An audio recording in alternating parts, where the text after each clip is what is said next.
Good afternoon, folks. My name's Dustin. My name's Dustin Siggins, the host of this show, and with me is Jackie Sales, Senior Coordinator with Next PR. Jackie, go ahead and say hi. Hi, everyone. So what we're going to talk about today is Newsjacking 101. How can you help your clients steal the spotlight? This is something that every PR professional does, but a lot of our clients, they're not sure how we do it. A lot of us do it differently. So Jack and I work for two separate firms, probably have similar ways to do it and totally different clients, which means our styles probably gonna be a lot of fun to talk about how we both do it and how we make it work. So Jackie, why don't you introduce yourself a little bit and kind of tell people who you are, what Next PR is about, and Yeah, you're into some newsjacking. totally. So first off, I guess I'll say hi, everyone. My name's Jacqueline Sales, but Jackie works just fine. I'm a senior coordinator with nearly 4 years of experience leading media strategy and relations for national B2B tech and nonprofit brands. I've helped many of my clients break through crowded markets and saturated news landscapes by telling stories that not only increases their brand awareness and credibility in their specific space, but actually also speaks to and meets their audience and customers where they're at, whether it's through top tier placements and outlets like Forbes, Wall Street Journal, Bloomberg, thought leadership campaigns, award submissions.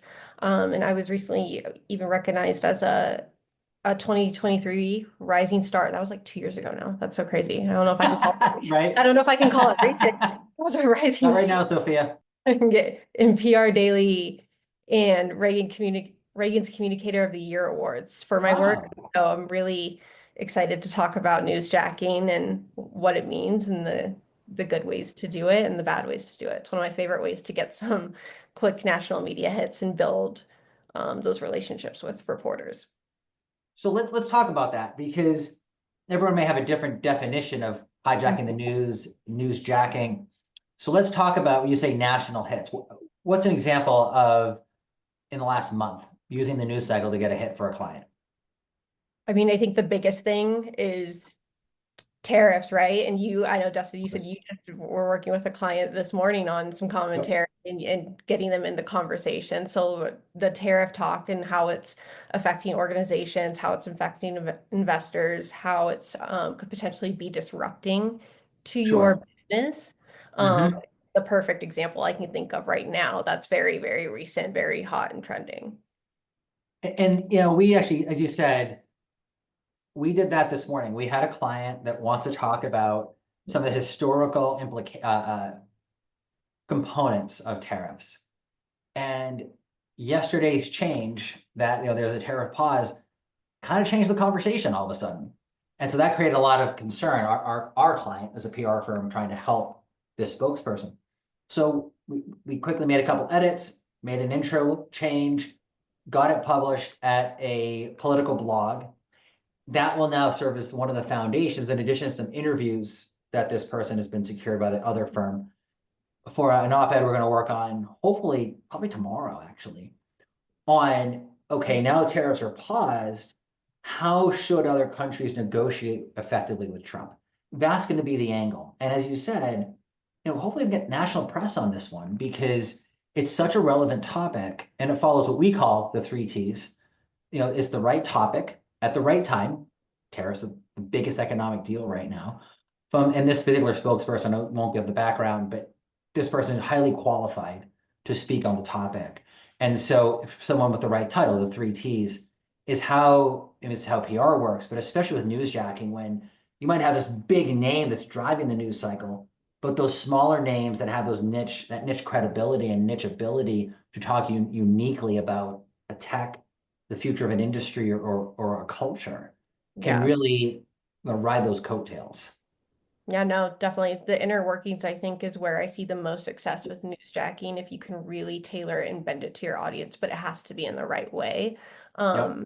I think the way I like to think about it is you don't want to be an ambulance chaser. You want to be the paramedic and helping Ooh. guide and navigate Ooh, your customers through. that's really good. That's really Dropped good. it, Sorry, dropped I that one love on them. that's but that's so good because I was trying to think of a good analogy, like, oh, shoehorning. Shoehorning doesn't have that, Yeah, like, you don't want to be behind the ambulance and figuring out right, how everything's happening. How are they going to save their lives? What is going on? No, you are right, a paramedic. You know what you're doing. You right. know what is needed in this situation. And Sure. in PR, our job isn't to chase headlines recklessly. It's showing up prepared, offering value, and guiding the narrative, which is kind of similar to Right. the articles you just shared. I came up with a phrase last year. It was, I wish I could remember off the top of my head. It was fearlessly, fearlessly aggressive, but exceptionally relevant. Fearlessly aggressive. But exceptionally relevant. Yeah, You know, because if I you're like just it. aggressive, Yeah. you're gonna be chasing the ambulance.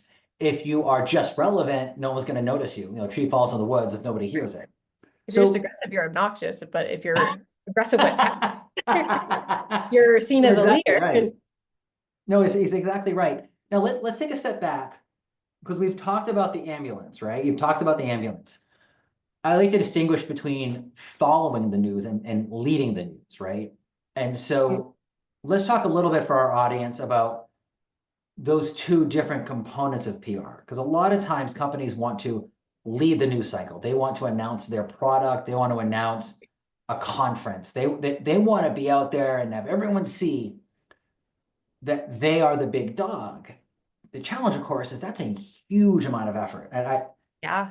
I have some notes here. You know, if you want to offer you know, let's say you have to develop, say, a new product, you got to have your whole team inside of it. How many thousands or millions of dollars it took to create the product, get everyone aligned on how it should work.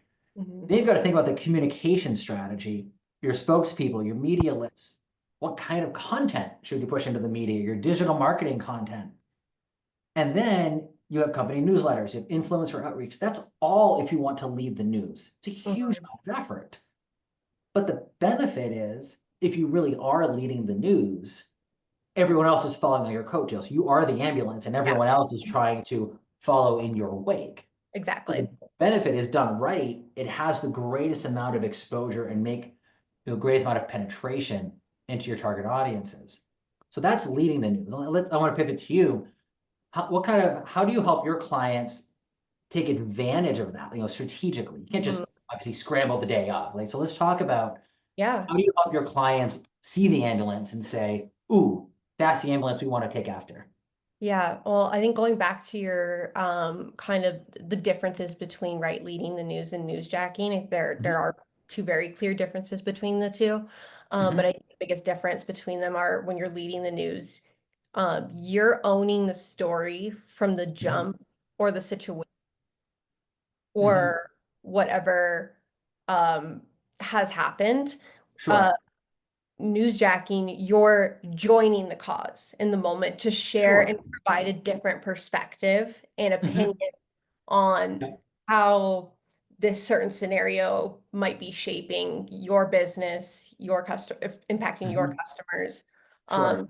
I almost like to think of it like this next day moment at work when you say to everyone, like everyone's talking about the tariffs right now. I haven't had a Yep. call, I haven't talked about tariffs, but let's to go in a different direction. Hey, did you see it's that age-old question. Did you see the game last night or did you see the latest law that dropped Sure. uh micro Sure. bakeries or whatever? I was catching up on TikTok micro bakery drama, and so that's top of mind right now. Do What I did even you want to see? ask do I even want to know what a micro bakery is? Apparently it's selling bread and pastries and stuff outside of your own, like your apartment or your home. So you're not like Oh, a Panera, you're not like a real bakery. You're doing it right. from your home and kind of going back to the old days of like when you would trade sugar and flour for a carton of Sure. milk, something like that. Mhm. But apparently there are a lot of laws around it, and so that's a different topic for a different day. But it's asking, what did you think? You know, what Mhm, did you take from all of that? How do you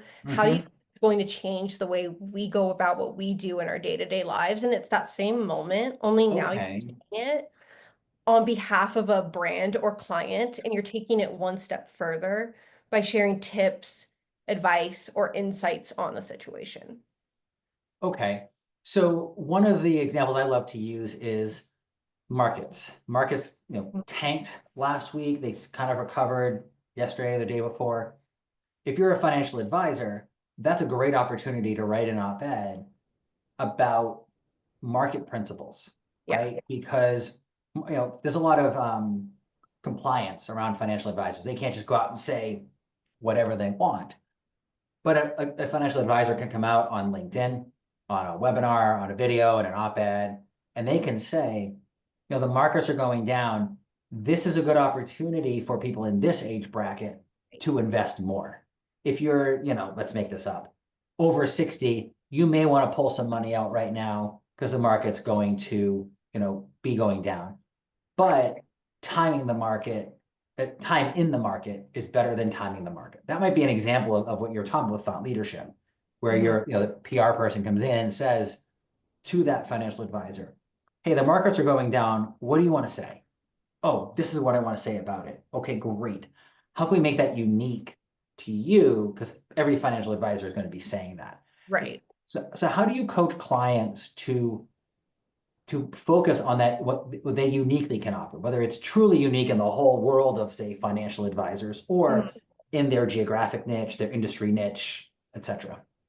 And I think the easiest way to do that is, what are your customers coming to you and saying, or what are your investors coming to you and saying right now in this moment? What are Sure. their concerns? What is a Mhm. real life challenge or pain point they're dealing with right now Yep. that you are now being tasked to help them navigate? So I guess another personal example that happened in the last year was the CrowdStrike outage last year that left all Oh, yeah, restaurants in stores um, sure. without the ability to take payment, and quite literally like shut down airports across the country, and Right. everyone was Of trapped. course. Yep. And we all didn't know what to do for a good portion of the day. A Yes. reporter from the Wall Street Journal reached out to my client who's in the automation and AI space. Oh, They they provide workflows and solutions for big enterprises, and they were able to get on the phone with the CIO, or I was able to get on the phone with the CIO, share the situation because the reporter was just asking for commentary, no direction, like just what do you sure. want to say about the situation that's happening? How is it affecting you? Right. Is it affecting you? Just I need sound bites to plug into my article. So I was able to get on the phone with the CIO, share the situation, see if they were first being impacted by it, and Hmm. they weren't because they operated separately, and we used that as their advantage in providing Oh, on how when outages like this happen, and spoke more to that business leader level. So when outages like this happen, boards and executives, oh, um, yes. they're rarely in the know a lot of the times when their Right. processes or workflows fail, even if it's not automated, even if they're like Hmm. automated or not. They don't know when certain processes like, did this catch a bug or something, or did scheduling didn't Hmm. happen because Hmm. this thing didn't trigger one action to happen, like the whole domino effect. And we were Right. able to how important complete and robust visibility is into your automated workflows. And if you don't have them automated, that's probably another challenge that you're gonna want to Sure. a good way to talk about. And it's important not just for engineers and product teams to know what has happened in this scenario, in this outage and when it happened, but for every single department, every single like hierarchy and Hmm. level. So when things like this occur, you're not scrambling to find the error, and you're not letting your customers come to you first going, I wasn't able to Hmm. complete this Right. task or whatever because your system was down. Well, so let's talk through that a little bit because it sounds like again, the reporter was looking for just a general comment. Right. Your client didn't speak to the product. They didn't speak to the technical processes, which everyone else was talking about. Mhm. They spoke to leadership and said, this is the lesson you can learn from the CrowdStrike outage. Yep. And now this is it leads to another good point about newsjacking is it's not, there are only so many things to say. But when everyone else is talking, and one of the things that we encourage our clients to do is to be counterintuitive, Hmm. right? Or counter narrative. rather. And so when everyone else, again, the financial advisor, when everyone else is saying pull your money out, well, the financial advisor who says put your money in, if they have reasons for it, and it's the good argument, that will stand out. When everyone else is saying, let me look at the example I have in my notes here. Okay, let's say there's new employment laws, right? And a lawyer wants to speak about it. Well, if everyone else is saying these are gonna be really good, well, maybe the lawyer agrees with that, but also knows where they could be bad. Then the lawyer could speak out on what no one else is saying. And Right. that's what it sounds like your client did, was they took that conversation and spoke to the C-suite, the people who really aren't getting talked to except through their CIO. You're right. And did it work? Did the journal publish the Yeah, comments? it did. It did. It led Yeah. to placement, and it's something that I'm still very proud of to this day because we were able to get it done so quickly, and Yep. it led to a great reporter relationship now, and she Oh, knows good. to reach out to when similar situations happen, and it all started out because again, um a we first started with a reality check, right? Because newsjacking, it's not about being clever or funny. Right. Um, I think Yep. it's about being useful. And so I was on the phone with a client, and you have to ask them in that situation, like, what are you doing to restore trust with your customers if trust has been lost for any reason? What value are you providing your customers in this moment in time right now as they're coming to you with these challenges? Is what you're saying offering Sure. new relevant information for a broader impact, right? Don't make a situation that's clearly affecting um, thousands and hundreds of businesses and people all about you. That's not what's gonna Oh, win gosh. over We're people. so excited to say we're so Yeah, proud of our services. Nobody it cares. it just comes across as wow, you completely didn't. It's like going to a room and just not reading the room and not knowing the vibe, and Mhm. showing up either underdressed or not the right emotion Right. for the day, Right. or you know what I'm saying? Like really look at what your customers are struggling with, or even if they're not customers yet, what they could be struggling with, what these businesses that you want to speak to are dealing with in that moment, and how are you connecting your company's, mission, values, expertise to Sure. something bigger than yourself. And I only looked away here because I was just taking a note because in the outline that we discussed earlier today, I forgot to write down client prep as one of the five steps of doing newsjacking well. So Yeah. we've talked here about what having an agile team, right? You had to be agile when that journal reporter called. Yes. And we've talked here about crises, CrowdStrike response. But let's take a little bit of a step back again. And, a lot of what I think a lot of newsjacking is also calendar prep. It's looking at, you know, if you're in the education world, maybe there's three big conferences a year, Hmm. plus you have April and May, or excuse me, May and June when school years are ending, August, September, when everyone's coming back to school, and holiday vacations, right?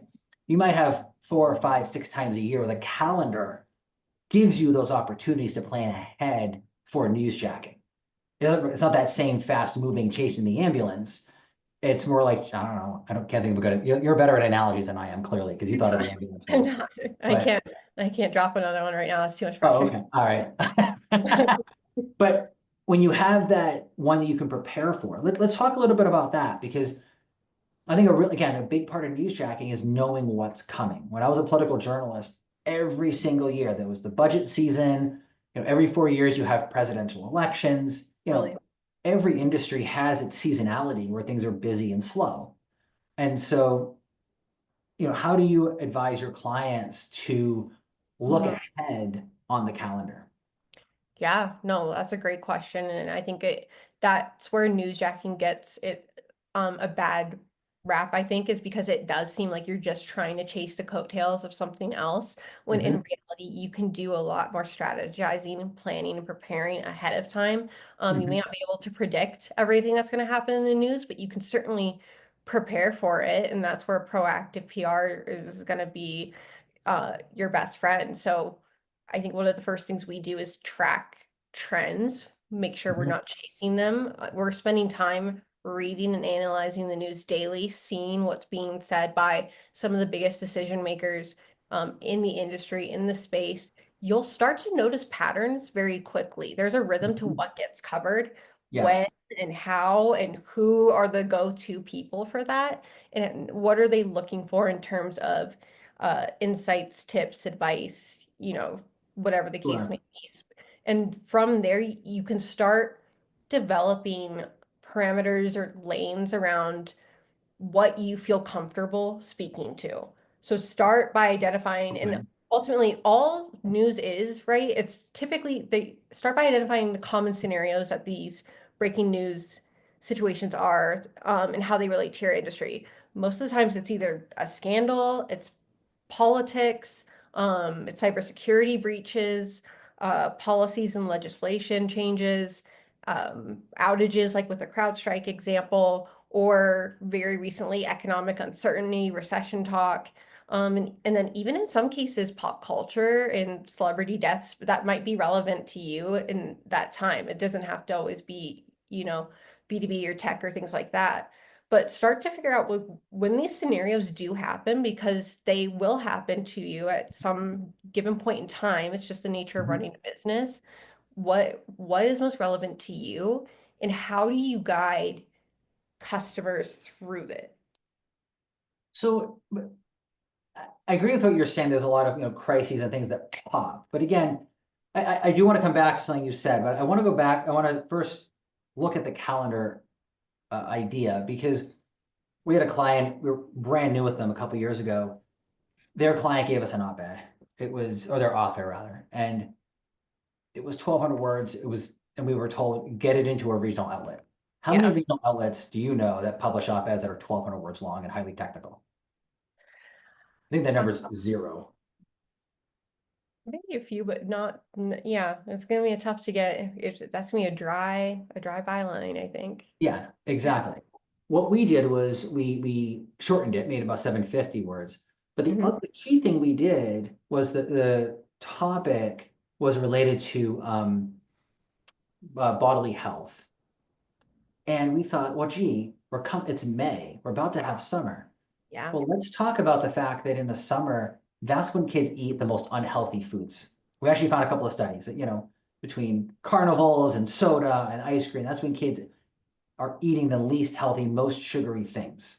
That's interesting. I actually didn't consider that before. That is actually kind of true. That is very true. Okay. Right. And again, we thought of it. We had to double check to make sure our facts were straight, but Right, right. we took advantage of that calendar event, i.e., end of school year summer, and we got it into the largest regional outlet in Western Pennsylvania. And then a few months later, for the same client, it was back to school. So we found Mm-hmm. a mom with 5 kids. She and her husband work. Their kids are in 3 different schools. There's a lot of chaos surrounding back to school. And Yes. that was the thrust of the piece, was the chaos of going back to school. And that got into the biggest paper in Jacksonville, Florida. And so I think you raise a good point here, Jackie, that I hadn't thought about, which is a lot of even PR people. I mean, almost everything you mentioned as following newsjacking was related to a crisis or a major upheaval. Mm-hmm. But I think there's a lot of newsjacking, hijacking the news that can happen as a regular drumbeat because Yeah. every year there's an end of school year and a beginning of school year. Every year we have Christmas and holiday shopping. If you're in the mental health space, there's always going to be mental health month, mental health days, grief surrounding the holidays. We got a client into Fox News Digital because it was really cool. We found people in 5 different areas of mental health.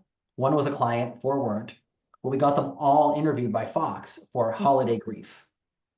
So I think there's also a lot of calendar opportunities that you can just look and say to a client, okay, we have 3 months. Let's prepare for that.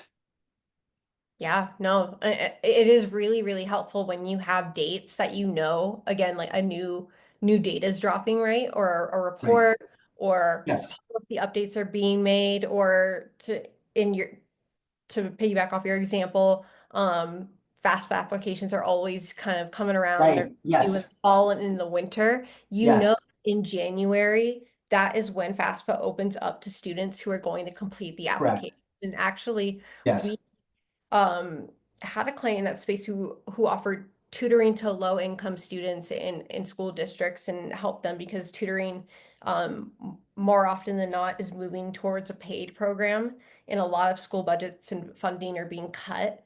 So Sure, they don't have the resources to devote to tutoring, which we would probably be something that they offer, right? Like just noticing sure. when a student's struggling, like you would expect your teachers in your school to do something about it. And Hmm. that's not the case. And so they don't necessarily operate in the realm of colleges and college counseling or anything like that. They actually do. They do offer college counseling, but they were able to share, here are the changes that you need to be aware of that like confuse students most and make them, Super smart, yeah, super smart. yeah, not Right. The that, 5 things that confuse students the most on FAFSA, because if you get it wrong, you're going to be yeah. in debt to your eyeballs. But if you get it right, super smart. Well, and it impacts Interrupting. the college choices that you're gonna make. It impacts the Right. decisions. Like I might have been looking at a certain type of college that's really great for a medical Right. career, but because I didn't know that the FAFSA was making, these three Hmm. changes, or because I didn't wasn't able to get my parents' information because they're Hmm. undocumented and that they don't understand that like we need their Hmm. Social security information and payroll and all of that. So a lot of students are labeled as dependents when they fill out the FAFSA. That Oh, impacts them. And right. so what are you doing in terms of this client to help guide them through the changes that Hmm. they need to be aware of that are coming Hmm. down? Because that was a big talk too last year where it didn't feel like, I guess, the Department of Education was making the right changes or including the right. I remember this. Yes. Yeah. They were making it Mhm. almost over engineering it, making it too complicated when we Sure. needed to take a step back, and it led to a lot of students not filling out the FAFSA. And so being able to get ahead of that in October and September and like in the Right. fall, knowing that it's back to school season, Hmm. knowing that's when students apply to colleges and they're going to Right. start making their decisions and everything. And then knowing that every year, the date might change. It might be a little bit open earlier or later for some states, I think, but for the most part, FAFSA opens up in January. So Hmm. knowing that, what do they need to prepare for now? It's super smart. And that goes back to something else you said, right? But I brought in the calendar idea, but right before that, you had said we help clients sort of set the foundation, Right. right? So that when that crisis happens, they're considered credible. We had a prospect, gosh, it must have been October. We actually felt that they were a little behind the eight ball. They didn't bring us in. Their plan changed, but Oh, they're involved in airport maintenance. And we thought, man, get this out October 1st, but they approached us in mid-October. So November 1st, get your big announcement out about this thing they needed to tell people about. So that when the next big airport shutdown happens, who else are they going to who else is as out there talking about airport maintenance in the airport maintenance space? Usually it's the head of the airport or some of the the FAA or whatever. So making them the person who can talk about, airports lose $2.7 million every day they're shut down.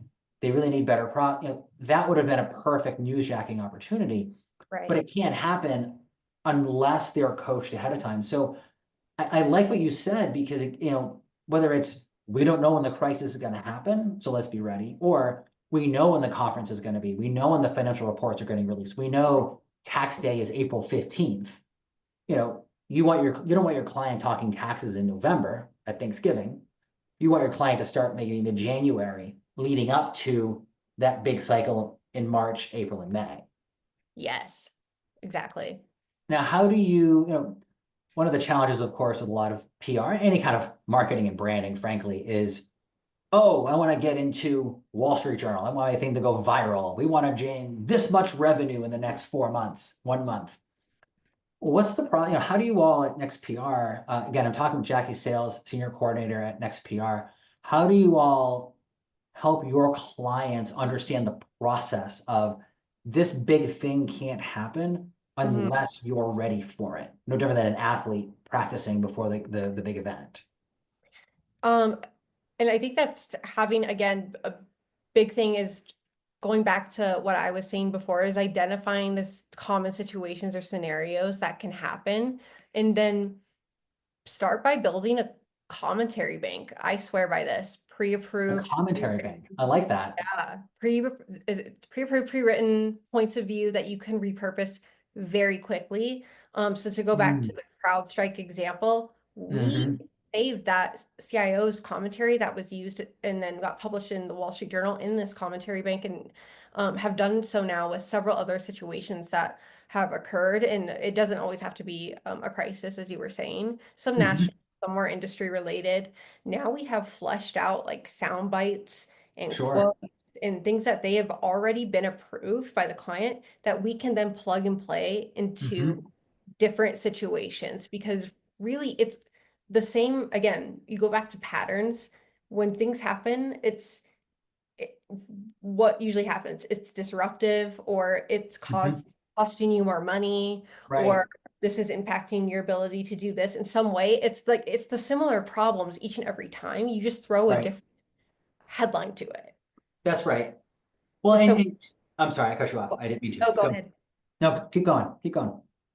No, I was just gonna say, and so when you have commentary built up around hmm all these scenarios, you get very good at identifying well, first of all, who are the spokespeople who I know have the titles and can speak to this? We were Where's gonna the get there. Okay. yes. We're getting to spokespeople. Do Yep. I go to? And Yeah. you don't need to call them up every time a situation happens, and you Mhm. shouldn't.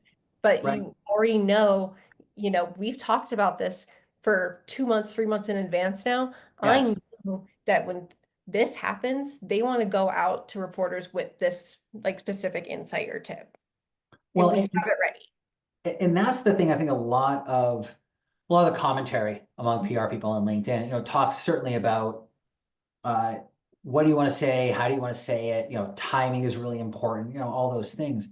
But one thing I think that is often missed in the discussion, there's the first step is, who are you trying to target? What are you trying to say? How are you trying to say it? What are the outlets? Who are the gatekeepers? Right? Those are the five basic steps. Right. But there's a sixth. Who's the best spokesperson for the issue and the outlet? You don't Yeah. want somebody who wants a 2000 write a 2,000 word piece when it's a 500 word USA Today op-ed. You don't want the nerd speaking to Fox Business, and you don't want the Right. generalist talking to the niche trade outlet. And Yep. so, you know, that's a huge part of what you're talking about is having the right spokespeople. They've built the commentary bank. What'd you call it? Was a commentary bank? It's commentary bank. Yeah. Yeah. Commentary bank. But also, we have to know who the right people are. How do you coach your clients on data? We had a client a couple of years ago. They were Mhm. pretty much a startup. And the thing we kept asking them for, actually, we had two clients at the same time. What data do you have? Because you have these talking points that are fine, but they're not Mhm. that different from what everyone else is saying.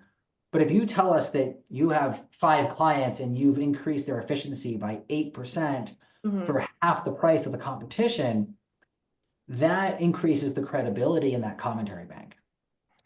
And you're absolutely right. I think that's a good part where you start to see PR working with the sales teams and the product teams. Mm.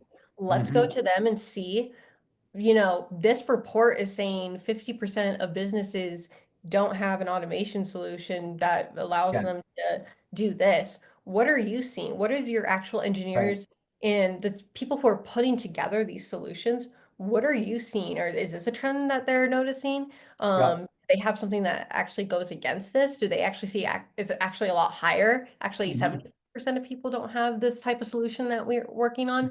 hmm And something that we like to do is hold quarterly uh, brainstorming calls with these spokespeople, and to bring in other people who maybe, even if we're hmm in them, even if they're not media facing, they're boots on the ground. They know the challenges, the struggles that are happening, whether it's quantifiable in a certain Yeah. number of data or not, or if it's just a certain experience, where we literally bring the recent trends and headlines of the quarter, month, or week, and have Yep. a brain dump of all their insights. And from those calls, I find that's where the best little pieces of data that we didn't know they had, or that they didn't Yep. even know, was something that they should be excited about or sharing. Yes. Yes. Um, and we use that, and that helps flesh out this commentary bank even more. But then we're also able to flesh out, okay, I know Jeff on the product team's able to speak to this, and you can Mhm. start building out just the topics and almost to go alongside with the commentary bank, a spokesperson matrix of some sort that helps you Sure. know, like, okay, Mhm. I know who to go to for this event, and this person is able to speak, and this publication is going to want to speak to that person with that Mhm. title. And this is going to be the best possible way to like make it about the situation that's happening and not just Right. about, we're not just trying to sell our Right. solution. Just trying to sell a product. Right. And Right. so, along those lines, I just lost my train of thought. You said something really cool and I wanted to bring it. Oh, you talked about those little insights. We have a new Yes. client that it's a really interesting little scenario. There's national spokespeople, but there are also 6 regional spokespeople that we're including in the campaign for regional outreach. And we had a call this week with them, our first call with the regional people. And one of them said something we hadn't even thought about. And the national people know this stuff, but they're so into it. And they're Right. big picture and big budgets and long-term planning.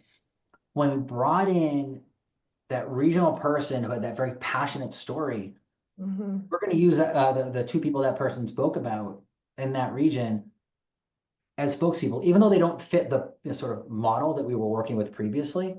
Right. That person in, and we've just changed how we're going to do messaging in that particular region for the campaign because we brought people on the ground who can offer that unique perspective. And So, it's more relatable coming oh, from it's so the much more person relatable. to your, Yes. like, your customers don't want to hear maybe from the CEO about how hard it is to charge their electric vehicles and find different, because they can afford to have that in their home and it's installed, and Mhm. everything. There are just certain things where when you can have that real person match Yes. the customer with that challenge, or the client, or the whatever's happening, who's actually, hey, I've gone through that situation before actually, and here's how I figured it out, or here's how Yes. my company and the work that I do helps me through it. It's Yep. just gonna land so much better. I think it's more authentic. Yes. And again, you're just more useful in that case. You're seen as a guide again and not as a salesperson. Well, and you're also the 3 T's I mentioned earlier. It's the right topic at the right time from someone with the right title. Title isn't always CEO. If there's a crisis, right? We keep talking about crises, but I'll get off of that in a moment. There's a crisis of trust. Yeah, sure, the suit can say something, but if you have a customer who can say, Right. this person or an employee, right? Or right now, there's the union fights, right? Well, Yes. if there's a union fight over here, but if you have another person in the union who's a counter spokesperson, right? The media loves to talk about the former Republicans who hate Trump. Right. Well, last year there was a story about the former Senate Majority Leader, I think it was. Don't quote me on the exact position she held. She's a former Democratic leader in California who became a Republican. And I thought, that's really interesting. And I clicked on the article where she left the Democratic Party like 12 years ago. That's no longer interesting. Yeah. Oh, But that's they got rough. me with the headline to at least click on it because they use that counter narrative and the person who's relatable. That person who left the party. Again, to your point, it's not always the suit. It's the same reason sports teams have the coach, they have owner, general Right. manager, coach, a player. You have the president or a person running for White House. You have their regional spokespeople, their industry spokespeople. You have their black, Hispanic, white, rural. They have all these different spokespeople who can speak to those different audiences in ways that are more relatable, Yeah. and it makes it more powerful. And I think that's something that we also in these brainstorming calls we harp on a lot is you need to have a real life example. You need to have a customer who can share how you made this work for them. And that's where, again, Yes. back to your calendar and planning and prep, have a Mhm. few case studies and customers who are willing to work with you, and willing to go to the media and kind of validate your solutions, your thoughts, and yourself as a thought leader and a credible Yes. in the industry, have them Yes. ready to go. You're not going to have the time to have a lot of things go through legal or to get Oh my approval gosh. when news drops, and Yes. you miss your opportunity. So if you can have, again, Right. commentary, the spokespeople, and the customers already planned Mhm. out for Yeah. the scenarios, it's just going to make it that much easier for you to capitalize on some of these things that are happening. So that makes sense. We're about 40 minutes in. I remember, Jackie, you were concerned if we had 45 minutes of content here. So I'm Yeah, glad we've done pretty well here. I Um, know. Look at us. We could keep talking all day long. we could, but we've actually tackled most of the agenda. Yeah. So I do want to tackle two components here. Um, we've talked about planning. We've talked about, we haven't really talked about Mhm. the benefit of planning for the gatekeepers, the podcast hosts, the producers, the journalists. But I think it's pretty clear to any PR person, you know, don't harass somebody the day before the big news cycle because everyone else is pitching at the same time. But Yes. let's talk about two things here. One, sorry if you all can hear background noise. We have 5 children in the house, and one of them is either didn't get the sandwich cut the right way or might be actually hurt. I'm not really sure, but I think my That, wife can I handle it. mean, they're on the same level. Yeah, That's exactly, yeah, exactly. that's the same level Uh, of danger. so, I um, concerned. so let's talk through here. What does we talk about how to do newsjacking well? Let's take a couple of minutes here. What does it look like to do it poorly? So we had you know, we we've actually built out processes. The first agency I ever worked for was my own. My first in-house job was I was half reporter, half PR. My Mhm. next in-house job was I was the first person to hold a communications role at the company, although the role of director of communications. So everything I've learned has come through trial and error and lots of mistakes. And in Yeah. the last couple of years, we've really had to build some processes because as our clients got bigger, it wasn't just a matter of, oh, they wanted some op-eds or they wanted a couple of interviews. It was they wanted to do a 6-month campaign. So we had to look at the calendar and say, okay, this isn't a tactical approach. These are strategic approaches with actual ROI being driven, right? So we've had to improve our processes, our planning, in Mhm. part because as our team grows, it's not fair to our clients to say, we tried, we were 10 days out. That's one thing if they want to do op-eds and just want to have air cover, or they just want to build their personal brand, or even the organization's general credibility. But we really have to think ahead. So what are some of the downsides that you've seen when not thinking ahead for the client, but also for your team, but also for your colleagues? I mean, it's just, and we've all experienced it. It feels forced. Anything that feels forced, if you feel like it is, everyone else is going to feel it.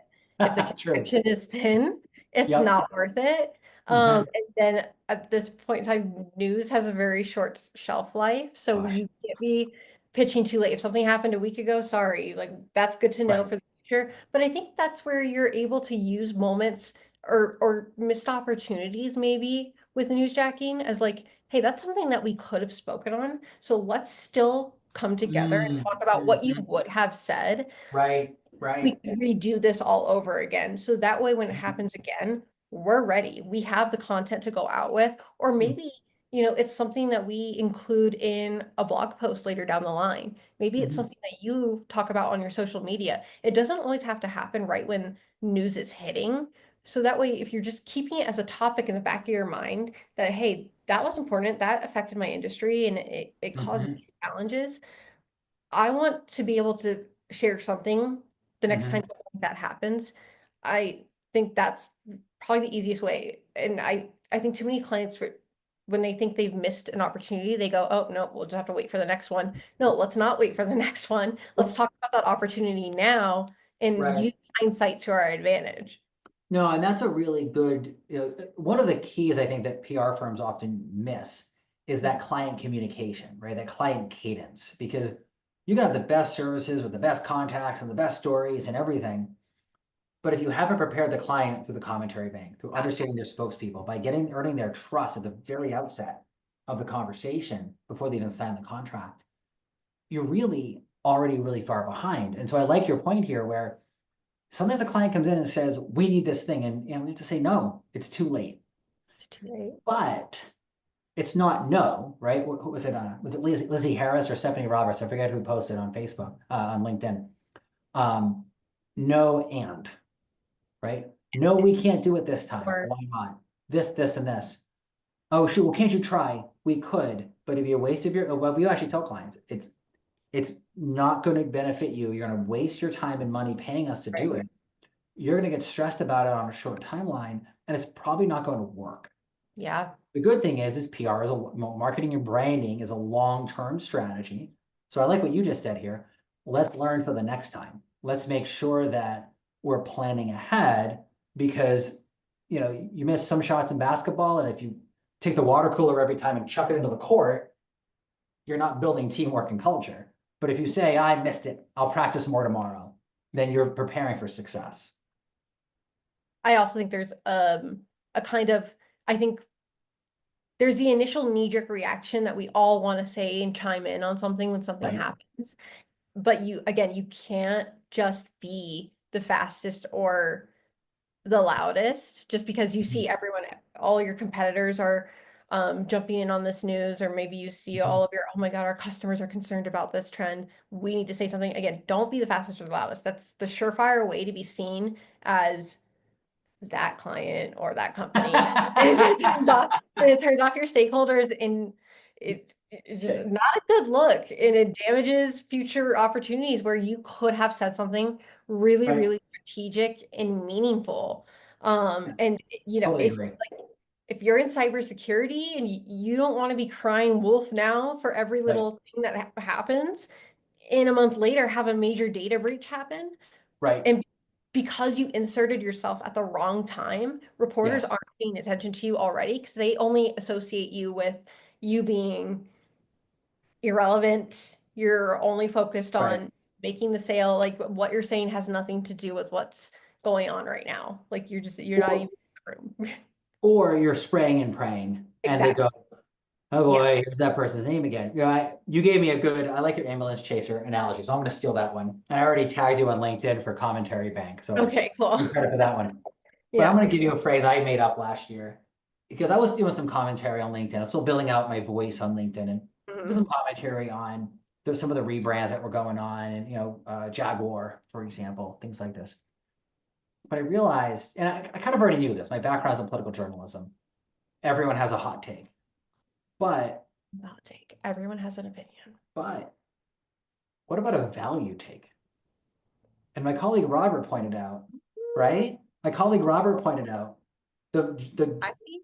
the weather reporter who went viral in Florida last year was the only one who was calm during the hurricane.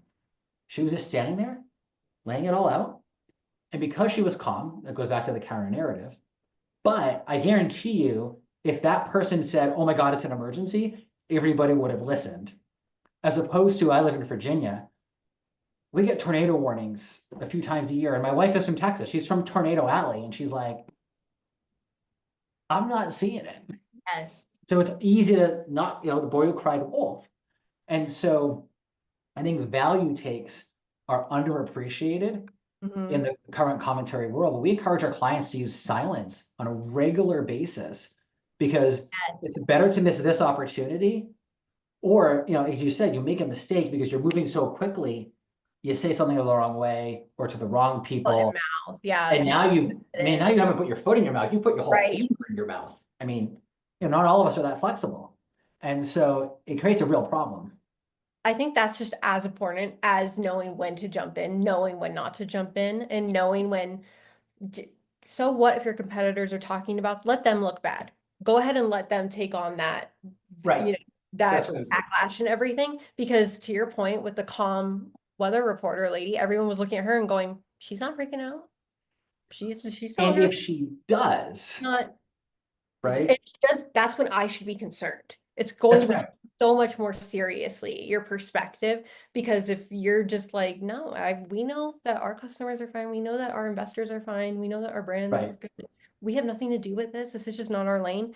And that's okay. It's okay to not always be jumping on the news. And that's where I think newsjacking, like, I think it gets the rep that we have to jump on every single trend, on every Right. single viral moment that happens. Right. And that's just not the case. Well, it's not the case. As you said, we've said a few different reasons why that's not the case, but one of them is you don't want to get it wrong. One of them is if you can't move fast enough. But another one is is it, if it's not going to drive brand value, brand growth, Why do it? you're just talking. Yeah. You know, I used to be a political journalist. You will not see me talk politics on LinkedIn unless it's tied to media branding, messaging. And even then, you know, I'm very, very narrow here because our company's clients are across the political spectrum. There's no Right. reason. I mean, look, we all have our opinions, right? You know, if you're pro DEI, you might think this administration's really, really bad. If you're anti DEI, you love this administration. Maybe you're somebody who supports diversity but thinks DEI went too far. Or maybe, you know, if you say the wrong thing, this happened in 2020 where forget the name of the company. It was after the Asian spa shooting in Georgia, Mm, where the guy was clearly mentally ill. Um, but it was assumed to be part of an anti-Asian harassment related to COVID around the yeah. country, even though later on it was proven that it wasn't nothing to do with it. But that was the initial assumption. And an Asian-owned marketing company, I think out of California, used the Black Lives Matter symbol and made it yellow. They were trying to be supportive. What happened was, and I went to their website about a day and a half later, they had nothing on there but apologies because what happened was they got attacked for appropriating Black Lives Matter.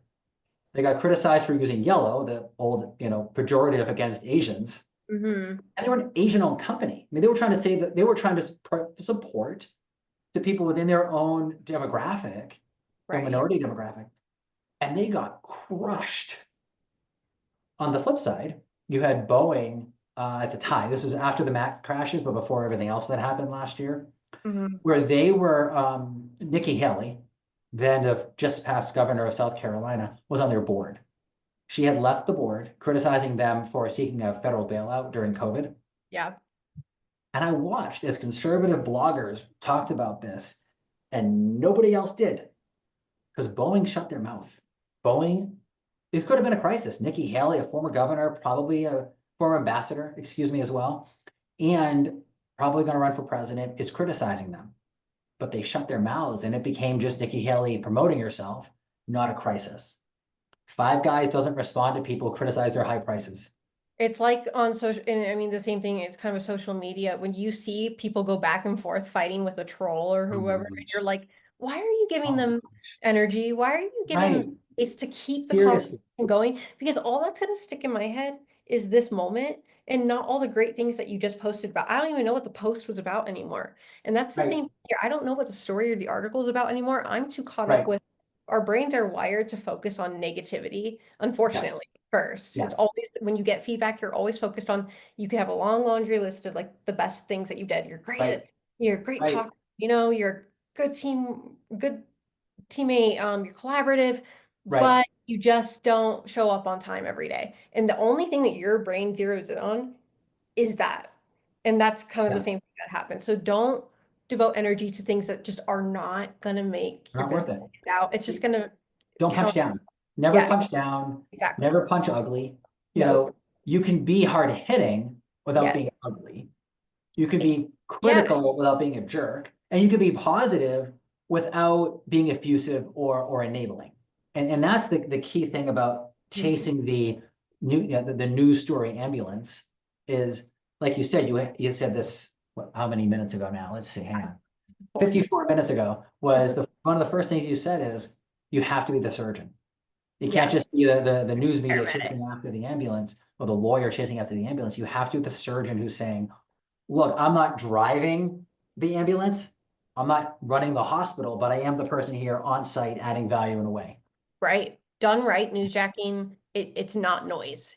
It's your Okay. brand showing up something with something smart to say, something useful, something helpful when it matters most, just as that paramedic shows up when you need someone to restart your heart. Ooh, I like that. So let's wrap up here. I mean, Yeah. that's a really good way to stop it if you want to stop talking. I'm an extrovert, so I'll just keep talking. Okay, Uh, go ahead. I'll let you but get. I know this has been really fun, Jackie. And Yeah. what I've really enjoyed is you know, we're all doing the same thing, but you know, the ambulance chaser, the commentary bank. I mean, we don't use that phrase. We have something similar, but I really, really like the way you've really honed in on some of these phrases that we'll tell a client, yeah, I don't want to be an ambulance chaser. Yeah. That makes sense. We all want to have, we call it a I want trust to be the reservoir. person that's help. Do you need Right, water? Do you need the IV? right, Like, you right. want to be the person. Yes. And it's such a good analogy. So I'll give you the final word. Everyone, my name is Dustin Siggins, Proven Media Solutions with Jackie Sales and Next PR. And we've been talking about newsjacking, how to not be an ambulance chaser, provide real solutions, but also how to prepare clients with preparing that foundation of exposure, the Google roadmap, but also, for when a client crisis happens, something pops that you don't expect, good, bad, or ugly, but also things that are coming, holidays. April 15th is tax day, and financial reports being released. So whether you're ready for it, excuse me, whether you know it's coming or you don't, the hijacking the news is always going to be out there. And it's a really powerful way to really punch up a lot of times of a client's weight class in their industry with their target audiences. Yep. And you're not just, don't think of it as reacting to the news.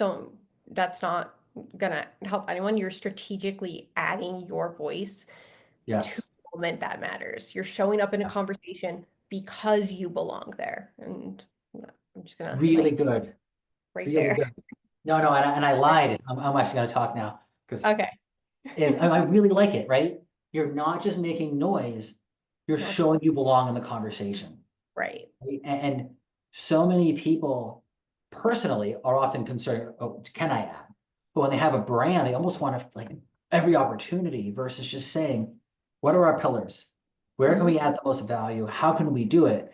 And I think that goes back to the PR firm having to manage that client, think ahead, know do the news cycle research, understand the client's strategic goals to drive them forward.